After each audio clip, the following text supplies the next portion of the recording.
Bueno, nuevamente, acá vemos lo mismo. Acá vemos lo mismo. Todo se inicia cuando hay una baja de la presión arterial, cuando hay, por ejemplo, una hemorragia, una deshidratación, un déficit de sodio. ¿Qué va a ocurrir? Va a disminuir el volumen sanguíneo y por lo tanto disminuye la presión arterial. Eso va a ser detectado por el riñón. El riñón, entonces, en el riñón, más exactamente en unas células que se llaman juxtaglomerulares, se sintetiza la renina. La renina actúa sobre el angiotensinógeno para pasarlo a angiotensina 1. La angiotensina 1 va al pulmón, donde se transforma en angiotensina 2. La angiotensina 2 cumple una doble función: vasoconstricción de las arterias, aumentando la presión arterial, y sobre la corteza suprarrenal, secretando aldosterona. La aldosterona reabsorbe sodio y agua y secreta potasio. Muy bien. En el esquema de la derecha es lo mismo explicado de otra manera. Muy bien, entonces, ¿cómo es el concepto? ¿Cómo se forma la orina? Bueno, la orina, recuerden, todo parte desde dónde? Desde la sangre que entra al riñón, que filtra. ¿Qué es lo que filtra? Filtra el líquido, el plasma.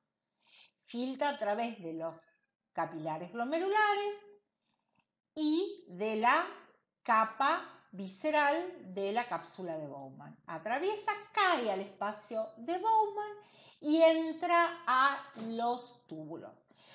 Cuando este líquido sale del glomérulo y entra a los túbulos, nosotros lo denominamos ultrafiltrado. Todavía no es orina, es un ultrafiltrado.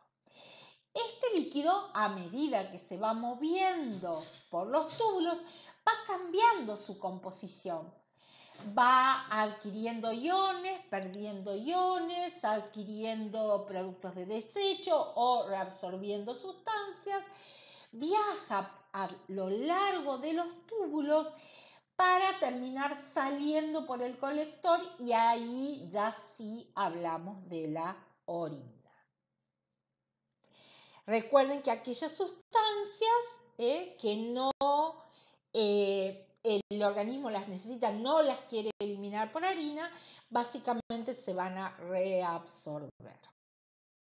Diariamente nosotros eliminamos en condiciones normales entre 600 y 1500 mililitros de orina por 24 horas. El promedio en un individuo adulto normal es aproximadamente 1 litro. ¿De qué va a depender? Bueno, de la cantidad de líquido que toma el individuo. En un individuo normal, si tiene una dieta pobre en líquidos, probablemente encontremos una diuresis baja, 800, 1000. Si es una persona que toma mucho líquido, llegaremos a los 1500 o puede superar esa cantidad, dependiendo de la cantidad de líquido que toma. La cantidad de orina en 24 horas es un dato muy importante, porque ustedes imagínense, si el individuo normalmente, es decir, un individuo llega al laboratorio con una orina de 24 horas y son 300 mililitros, obviamente eso no es normal. Probablemente este individuo tenga algún tipo de problema.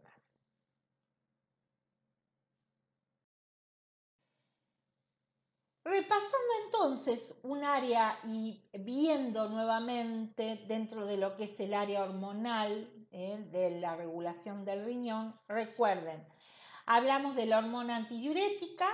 Acá ya hablando más en detalle, la antidiurética se produce, se sintetiza en una área de nuestro sistema nervioso central que se llama hipotálamo.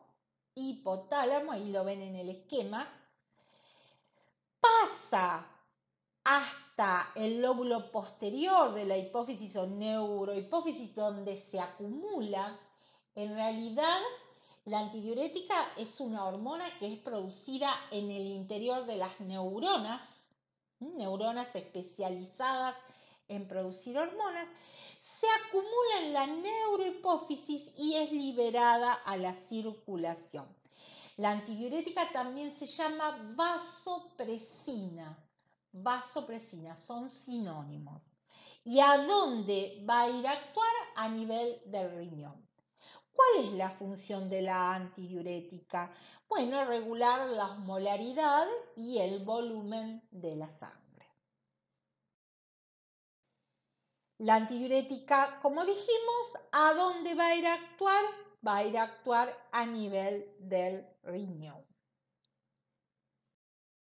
Repasando entonces, recuerden que la vasopresina se produce en el hipotálamo, en las neuronas hipotalámicas, ahí se sintetizan, viajan y a través de los axones de las neuronas y se almacenan en la neurohipófisis y de ahí son liberadas a la circulación general. Muy bien. En ausencia de antidiurética, la mayor parte de la reabsorción de agua se va a dar en el proximal y en el asa descendente de Henle. ¿Por qué? Porque recuerden que todo lo que es el movimiento de agua en el distal y los colectores está bajo la acción de la antidiurética. Por lo tanto, entonces, cuando hay patología asociada, que ya la vamos a ver el cuatrimestre que viene cuando veamos la parte de endocrino, ahí vamos a ver las patologías asociadas a la antidiurética. Hay enfermedades en las cuales los individuos no sintetizan esta hormona, por lo tanto no pueden reabsorber agua a nivel del distal y de los colectores, entonces pierden gran cantidad de líquido. Esas son las orinas que ustedes van a ver y no se asusten en el laboratorio cuando, por ejemplo, llega el paciente y trayendo la orina de 24 horas y trae 6 litros. Ustedes dicen, ¿cómo puede ser? Bueno, sí, ahí hay una patología. La falta de antidiurética hace que uno no pueda reabsorber agua y entonces se va a eliminar por la orina y eso da volúmenes muy grandes de la orina.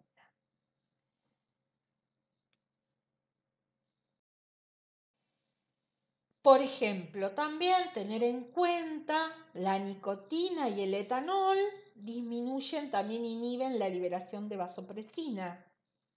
Por lo tanto, estimulan la diuresis, típico, ¿no? Cuando uno toma mucho alcohol, el ejemplo típico es la cerveza, donde uno orina mucho, justamente por la acción del etanol. Bueno, ¿y qué es la micción? Para terminando con lo fisiológico. Nosotros dijimos, la orina se forma en el riñón, viaja por los uréteres y se va a ir a acumular en la vejiga. La vejiga es muy importante justamente porque ahí se va a acumular la orina. Nosotros no estamos orinando constantemente, sino que en realidad justamente hay todo un mecanismo neurológico por lo cual se da el proceso de la micción.